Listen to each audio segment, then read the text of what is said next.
Hi guys, so today we'll be solving this problem called lowest common ancestor of a binary tree. So given a binary tree, find the lowest common ancestor of two given nodes in the tree. According to the definition of LC on Wikipedia, the lowest common ancestor is defined between two nodes P and Q as the lowest node in T that has both P and Q as descendants when we allow a node to be descendant of itself. Okay. Basically, we have been given a tree and then we have values of P and Q, and we have to find if the P and Q value has an ancestor which is the lowest. It will always have. Here 5 and 1 will be having ancestor lowest common ancestor as 3, and here in this tree P is 5, Q is 4, so 5 and 4 will be having lowest common ancestor as 5, and basically 1 and 2 will be having lowest common ancestor as 1. Okay. So what we'll do here is that we'll be having four conditions that we'll be keeping in account. So I'll code that conditions and I'll explain along with that. So if the root is equal to the null pointer, if it is empty, so then we'll be returning root, or which is null pointer. Okay.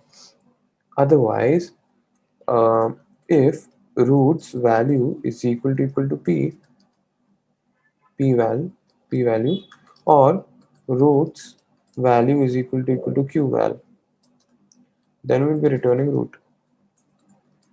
So in this condition, if the given, so basically the root is only the the ancestor, the value of p or the q value, so we'll simply return the root's value, because you know that the root is the starting of the tree, and basically it is the lowest common ancestor which a tree can have.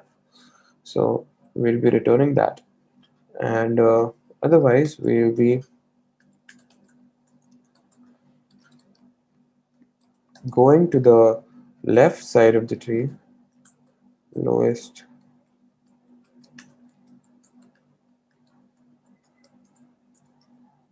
root left, comma p, comma q, and we'll also go to the right side of the tree,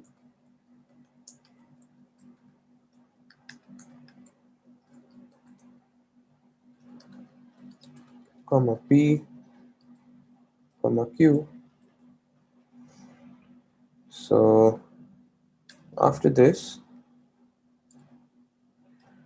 we'll check if LCA1 is not equal to null, and then LCA2 is not equal to the null, then we know that it is going to be the lowest common ancestor is going to be root.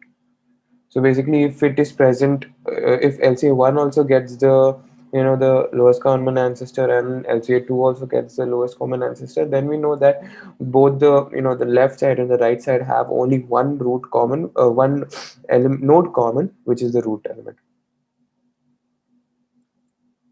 And then we'll be putting this condition that if LCA1 is not equal to null,